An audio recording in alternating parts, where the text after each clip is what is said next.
2020ஆம் ஆண்டுல மத்திய அரசு புதிய தேசிய கல்விக் கொள்கையை அறிமுகப்படுத்துச்சு. தமிழகத்தை ஆளும் திமுக அரசு அதை ஏத்துக்கல.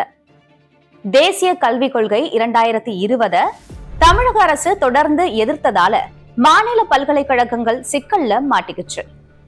14 பல்கலைக்கழகங்களுக்கு துணைவேந்தர் இல்லாத நிலை உருவாச்சு. இந்த நிலை தொடர்ந்து நீடிக்கிற நிலையில அண்ணா பல்கலைக்கழக முன்னாள் துணைவேந்தர் பாலகுருசாமி தமிழக முதல்வர் மு.க.ஸ்டாலினுக்கு ஒரு கடிதம் மூலம் வேண்டுகோள் விடுத்திருக்கிறாரு. மாநிலத்தோட பல்வேறு பல்கலைக்கழகங்கள் துணைவேந்தர்கள் இல்லாம பல ஆண்டுகளா இருக்கு. இதனால கல்வி, ஆய்வு பணிகள், நிர்வாக பணிகள்ல தேக்கம் ஏற்பட்டிருக்கு.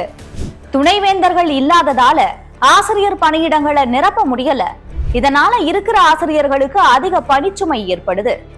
பல்கலைக்கழகங்களுக்கு ஒதுக்கப்படும் நிதியை பயன்படுத்தி உள்கட்டமைப்பை மேம்படுத்த முடியல.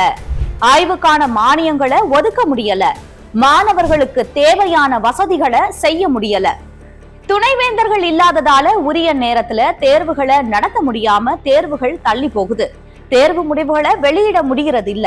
சான்றிதழ்களை வழங்குறதுலயும் கூட தாமதம் ஏற்படுது.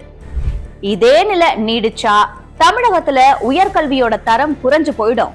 தேசிய அளவுல நம்மோட பல்கலைக்கழகங்கள் பெற வேண்டிய இடம் நமக்கு கிடைக்காது.